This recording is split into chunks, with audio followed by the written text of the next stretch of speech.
WTO का जब मुद्दा आता है तो ऐसा लगता है जैसे सरकार को सांप सूंघ गया हो। जिस तरीके का हमला किया, हमारे लगभग 60 के करीब नौजवान घायल कर दिए गए हैं आज के इस घटनाक्रम में, और उन्होंने पूरा जबर का मुकाबला सब्र से किया है। वो समझदार बन चुके हैं कि हमने आंदोलन जीतना है। सरकार इस आंदोलन को हराने के लिए उनको अग्रेसिव करने का प्रयास कर रही है।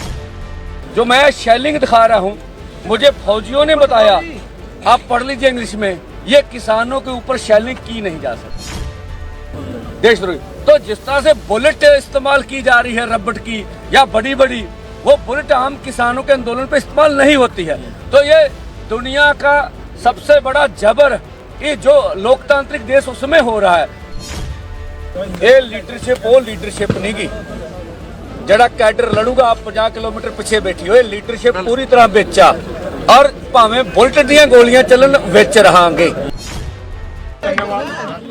आज सुबह से जिस तरीके से सरकार किसानों के ऊपर बार बार वार कर रही है, प्रहार कर रही है, ऐसे हालात में आप हमारी आवाज देशों विदेशों में ले जाने का काम कर रहे हो। आपका सबका पहले हम धन्यवाद पूरे के पूरे दोनों फोरमों की ओर से करना चाहते हैं। देखिए, आज की पीसी के माध्यम से हम ये कहना चाहते हैं कि देखिए, हमारे माननीय प्रधानमंत्री जी अगर किसी भी देश में जाते हैं, सबसे पहली बात उनकी ये होती है कि भारत दुनिया का सबसे बड़ा लोकतंत्र। अगर भाई ये लोकतंत्र है तो लोकतंत्र के अंदर हर व्यक्ति को अपनी बात रखने का मौका दिया जाता है। हमारे संविधान ने हमें राइट दिया हुआ है, और जो हम बात रखना चाह रहे हैं वो भी कोई नई मांग नहीं है, वो सब की सब हमारे साथ की हुई कमिटमेंट है सरकार की। और उन कमिटमेंट के ऊपर सरकार का ध्यान दिलवाने के लिए हमने बार बार डिमांड चार्ट दिए, बार बार इनको अलग अलग माध्यम से पहुंच करने का प्रयास किया, लेकिन सरकार ने आज तक उनके ऊपर कोई किसी तरह की भी सीरियसनेस नहीं दिखाई। और ऐसे हालात में अगर देश का किसान, आज जो सरकार है, ये जो हमारे साथ कमिटमेंट्स होती हैं, ये हमेशा पॉलिटिकल फैसले हुआ करते हैं। जिन्होंने पॉलिटिकल फैसले दिए हमारे पक्ष में, हमें बात कही, कमिटमेंट की, उन्हीं के रहते हमारी जिम्मेदारी बनती है कि हम अपनी बात वहाँ रखें। बैठा नहीं जाएगा। वो रखने के लिए देश का किसान आज दिल्ली जाने का प्रोग्राम लीका था। पिछले कुछ दिनों से प्रोग्राम लीकने के बाद सरकार की बार बार हमारे साथ बातचीत होती रही है। 2 बार बात हुई, दोनों बार उनकी ये थी। देखिए, इनमें एक बात ध्यान रखने वाली ये है कि जब हम बात करते हैं कि MSP की गारंटी का कानून दो, उस पर उनकी प्रतिक्रिया अलग होती है। कर्ज मुक्ति पर उनकी कोई सहमति नहीं बनती। डॉक्टर स्वामीनाथन की रिपोर्ट पर उनकी कोई सहमति नहीं बनती। WTO का जब मुद्दा आता है तो ऐसा लगता है जैसे सरकार को सांप सूंघ गया हो। ऐसे हालात में अगर हमारी ये डिमांड हमारे साथ बातचीत करने का क्या औचित्य बनता है? जब तक जो बातें कही हैं, देखिए ये कह दें, वो कह रहे हैं, मंत्री जी भी कह रहे हैं, कल मैंने सुनी उनकी बात, वो कह रहे हैं हमने इनकी बहुत सारी बातें मान ली गई हैं। एक भी मांग नहीं मानी।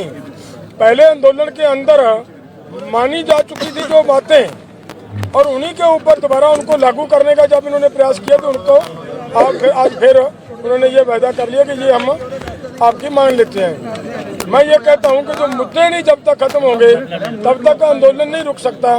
तो जब तक आंदोलन नहीं रुकेगा तो आंदोलन के दौरान ऐसे समस्याएं खड़ी होती रहेंगी। तो मेरा मतलब कहने का ये है कि अगर इतना बड़ा लोकतंत्र की बात करती है हमारी सरकार, तो ये आज उनको दिखना चाहिए कि यहाँ पे जब किसान जिन्होंने पूरे देश को अनाज खिलाने का काम किया है, और जो हमारी सरकार अदर स्टेट कंट्रियों से मांगने के लिए जाया करती थी, कभी उनको सेल्फ डिपेंडेंट किया किसानों ने, इतनी मेहनत की, और आज वो किसान देश के राजधानी में जाना चाह रहे थे और उनके ऊपर ये इस तरीके का हमला करना।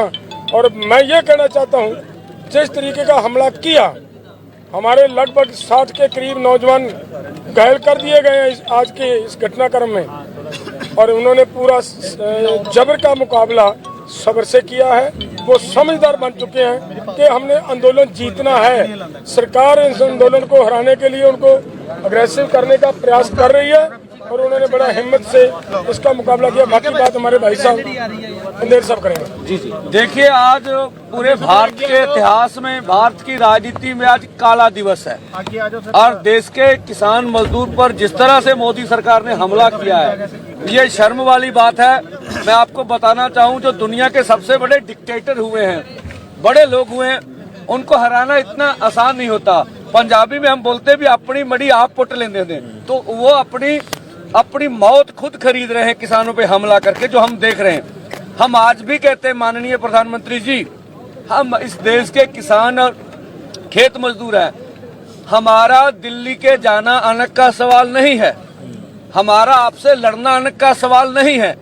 हम मांग रहे हैं एमएसपी गारंटी कानून, C2 plus 50%, doctor Swaminathan commission की रिपोर्ट जो आपने मानी हुई है। और देखिए, ये आपके माध्यम से जानी चाहिए। वो बोल रहे कमेटी बना लिए, हमने बोला CACP में जो आप अनाउंसमेंट करते हैं हर 6 महीने के बाद अपनी MSP, वो पूरी आप उसके चर्चा करने के बाद करते हैं। तो उस 23 फसलों के बाद जहां आप MSP का अनाउंस करते हैं, उनके ऊपर खरीद की गारंटी का कानून बना दीजिए। भाग निकले, तो वो कुछ करना नहीं चाहते। कर्ज के ऊपर हमने बात की तो बोले कमेटी डिसाइड करेगी कितना कर्ज है कितना नहीं। बोले देखो बैंकों का कर्जा है, ये 10 दिन में सारा डेटा सामने आ जाता, सबको मालूम है कितना देश के किसान मजदूर के ऊपर कर्जा है। तो मान के भी जब हमने ये सवाल किया कि आप कहते हैं देश में कानून है, कानून व्यवस्था रहेगी, ठीक है, और कुछ केसों के ऊपर वो जीनियस क्राइम बोल रहे थे हमारे केसों के ऊपर। हमने बोला क्या लखीमपुर खीरी को आप जीनियस क्राइम नहीं मांगते? बोले मानते हैं। तो बोला आपका जो मंत्री है अजय मिश्रा टैनी, उसके ऊपर 120B का पर्चा है साजिश करने का, तो आपके मंत्रिमंडल में बैठा हुआ है, उसको निकालिए। उसके ऊपर कोई जवाब नहीं था। जिससे बिजली संशोधन बिल के ऊपर भी बिल्कुल तथ्यों से हटकर मंत्री महोदय ने बात की। अब बातें तो हमने सुनी इस माहौल में भी, जब हरियाणा पूरी तरह कश्मीर वैली में बदला गया, हमारे आदमी महाराष्ट्र में गिरफ्तार हुए, हमारे आदमी मध्य प्रदेश में गिरफ्तार हुए, हमारे आदमी उड़ीसा में गिरफ्तार हुए, फिर भी हम वार्ता करने गए। हमारा मन साफ है कि हम मिल बैठ के इस मसले का हल करना चाहते हैं। जब हमारी किसी ने नहीं सुनी, फिर हमारा आगे बढ़ना मजबूरी था। आज सारा दिन मुझे पता 100 से ऊपर जख्मियों की लिस्ट है। मुझे अपनी यूनियन का पता है 15-20 वर्कर हैं। एक के मुंह पर शेलिंग बहुत जोर से लगी है, उसको ऑपरेशन कराना पड़ेगा। जो मैं शेलिंग दिखा रहा हूँ, मुझे फौजियों ने बताया, आप पढ़ लीजिए इंग्लिश में, ये किसानों के ऊपर शेलिंग की नहीं जा सकती, ये शेलिंग हो रही हमारे देशद्रोही। तो जिस तरह से बुलेट इस्तेमाल की जा रही है रबड़ की या बड़ी बड़ी, वो बुलेट आम किसानों के आंदोलन पे इस्तेमाल नहीं होती है। तो ये दुनिया का सबसे बड़ा जबर, ये जो लोकतांत्रिक देश उसमें हो रहा है। हम आपके माध्यम से कहना चाहते, पूरा देश देख रहा है।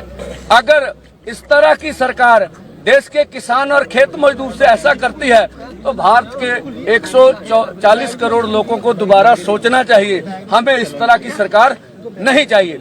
आज भी हम चाहते हैं हमारे मसलों का हल किया जाए। और दूसरा, मैं फिर बोलूंगा, पंजाब के यहाँ युवा हैं सबसे, मीडिया ठीक है, उनकी अपना प्रोपेगेंडा है। ये मीडिया कर्मी है, मेरे सामने खड़े हैं। मीडिया हाउस और होता है, मीडिया कर्मी और होता है। मीडिया हाउस की पॉलिसी होती है, हमारे बच्चे वहाँ काम करते हैं रोजगार के लिए, उससे बदतमीजी ना करे। जो उसको मीडिया हाउस एजेंडा देगा, उसने उसी पे काम करना है। 100 मजबूरियां, ये भी हम बोलते हैं। ठीक है, हमारा आंदोलन है, पीसफुल चल रहा है, चलाएंगे। शाम हो गई है, हम अपने युवा सब यूनियन से बात करके चाहेंगे आज अब फौजें दोनों तरफ से सीज फायर हो, सुबह फिर देखेंगे। एक गल कहनी है जी भाई, साਰਿਆਂ ਦੇ ਇਹ ਹੈਗਾ ਵੀ ਅੱਜ ਦੇ ਦਿਨ ਦੀ ਸਮੀਖਿਆ ਕੀ ਹੈ, ਅੱਜ ਦੇ ਦਿਨ ਦੀ ਸਮੀਖਿਆ ਕੀ ਹੈ, ਇਹਦਾ ਰਿਵਿਊ ਕੀ ਹੈ। ਅਸੀਂ ਸਾਰੇ ਜਥੇਬੰਦੀਆਂ ਨੇ ਇਹ ਸਮੀਖਿਆ ਕੀਤੀ ਹੈ ਵੀ ਅੱਜ ਦੀ ਲੜਾਈ ਦੇ ਵਿੱਚ ਸਰਕਾਰ ਹਾਰੀ ਹੈ, किसान ते नौजवान जिते है। किवें तुसीं कहोगे भी किवें जिते है? तुसीं अगे नहीं जा सके, तुसीं नाका नहीं तोड़ सके। 11 वजे पहला उन्हां दा अथरू गैस दा गोला गिर गया सी ਤੇ 7:30 ਆਪਣਾ ਹੁਣ ਕਿੰਨੇ ਹੋ ਗਏ 6:30 ਵਜੇ ਤੱਕ ਉਹਨਾਂ ਦੇ ਗਿਰਦੇ ਰਹੇ 8 ਘੰਟੇ ਲਗਾਤਾਰ ਉਹਨਾਂ ਨੇ ਹਜ਼ਾਰਾਂ ਗੋਲੇ ਤਾਗੇ ਨੇ, ਅਥਰੂ ਗੈਸ ਦੇ ਪਾਣੀ ਸਿੱਟਿਆ, ਆ ਜਿਹੜਾ ਉਤਲਾ ਹੁੰਦਾ ਡਰੋਨ ਰਾਹੀਂ ਹਮਲੇ ਕੀਤੇ ਆ। ਇਹਦੇ ਬਾਵਜੂਦ ਵੀ ਕਿਸਾਨ ਡਟੇ ਰਹੇ ਆ, ਕੋਈ ਘਬਰਾਇਆ ਨਹੀਂ, ਕੋਈ ਭੱਜਿਆ ਨਹੀਂ, ਗਿਣਤੀ ਵੱਧਦੀ ਰਹੀ ਹੈ। ਸਾਡੇ ਜਿਹੜਾ 100 ਦੇ ਨੌਜਵਾਨ ਲਗਭਗ ਉਹ ਫੱਟੜ ਹੋ ਗਿਆ, ਪਰ ਉਹਨਾਂ ਦਾ ਇੱਕ ਵੀ ਕਹਿ ਦੇਣ ਵੀ ਕਿਸੇ ਮੁਲਾਜ਼ਮ ਦੇ ਚੋਟ ਆਈ ਹੈ। ਜਿਹੜਾ ਕਹਿੰਦੇ ਆ ਨਾ ਵੀ ਇਹ ਆਪ ਮਾਰੇ ਹੁੰਦੇ ਨੇ, ਇਹਨਾਂ ਦਾ ਕੋਈ ਕੰਟਰੋਲ ਨਹੀਂ ਹੁੰਦਾ, ਅੱਜ ਵੀ ਕਹਿ ਰਿਹਾ ਸੀਗਾ ਵੀ ਆਪ ਮਾਰੀ ਭੀੜ ਇਕੱਠੀ ਹੋਊ, ਸਾਬਤ ਕਰਤਾ ਵੀ ਸਾਰੀ ਜਿਹੜੀ ਹੁਣ ਵੀ ਸੁਣ ਲਿਆ, ਜਿਹੜੇ ਸਾਰਾ ਇਕੱਠ ਸੀਗਾ ਕੋਈ ਆਪ ਮਾਰੀ ਭੀੜ ਨਹੀਂ ਸੀ, ਕੋਈ ਮੌਬ ਨਹੀਂ ਸੀ, ਪੂਰੇ ਉਹਨਾਂ ਨੇ ਡਿਸਪਲਿਨ ਦੇ ਤਹਿਤ ਲੜੇ ਆ। ਤੇ ਅਸੀਂ ਕਹਿੰਦੇ ਆ ਵੀ ਅੱਜ ਇਹ ਲੜਾਈ ਦਾ ਪਹਿਲਾ ਦਿਨ ਸੀ। स्टेज में रखे बना रहे हो, मोर्चा ਇੱਥੇ ਲਾ ਰਹੇ ਹੋ ਕਿ ऐसा कुछ नहीं। मैं कहना चाहूंगा ये लीडरशिप वो लीडरशिप नहीं गी जड़ा कैडर लड़ूगा आप 50 किलोमीटर पीछे बैठी हो। लीडरशिप पूरी तरह बेचा और भावें बुलेट दी गोलियां चलन विच रहांगे, ठीक है। और अपने नौजवान अपने किसान कहांगे पीसफुली आराम ना तहम्मुल ना इस मोर्चे नू जित के लेके जाना वा। युवा मान नहीं रहे अभी भी, जैसे आप कह रहे हैं अभी भी देखो। देखिए हमारे पास स्पीकर का प्रबंध नहीं, सब मानेंगे हम अब स्पीकर लगा के सबसे बात करेंगे, सब कुछ होगा। कल फिर जाओगे कि कल फिर आगे जाएंगे, यहाँ स्टेज बनेगी। नेक्स्ट एक्शन क्या है? आज शाम हो गई है, सब परिस्थितियों को कंट्रोल करेंगे, कल फिर विचार करेंगे। कोई मीटिंग ਦੇ ਲਈ ਸੱਦਾ ਹੈ ਕਿਸੇ ਲੀਡਰ ਨੂੰ, ਕਿਸੇ ਨਾਲ ਸਰਕਾਰ ਦੇ ਵੱਲੋਂ ਗੱਲਬਾਤ ਆਈ ਹੈ? ਕੋਈ ਸੱਦਾ ਨਹੀਂ ਹੈਗਾ, ਕੋਈ ਗੱਲਬਾਤ ਨਹੀਂ ਹੈਗੀ। ਅਸੀਂ ਕਹਿੰਦੇ ਗੱਲਬਾਤ ਕਰਨੀ, ਅਸੀਂ ਤੁਹਾਡੇ ਗਾੜੀ 7 ਘੰਟੇ ਸਭ ਕੁਝ ਰੱਖਤਾ, ਅਨਾਉਂਸਮੈਂਟ ਕਰ ਦਿਓ ਦਿੱਲੀ ਤੋਂ। ਜਾਣਾ ਅੱਗੇ ਹੈ ਜੀ ਕਿ ਇੱਥੇ ਮੋਰਚਾ ਲਾਣਾ? ਦੇਖੋ ਜੀ ਇੱਥੇ ਹਾਲ ਕੀ ਹੈ ਜੀ? ਦਿੱਲੀ ਕੂਚ ਆ, ਦਿੱਲੀ ਕੂਚ ਮਤਲਬ ਦਿੱਲੀ ਕੂਚ ਆ। ਹੁਣ ਆਪਾਂ ਚਾਹੁੰਦੇ ਸਟੇ ਕਰੀਏ, ਸਪੀਕਰ ਲੱਗ ਜਾਣ ਨੌਜਵਾਨਾਂ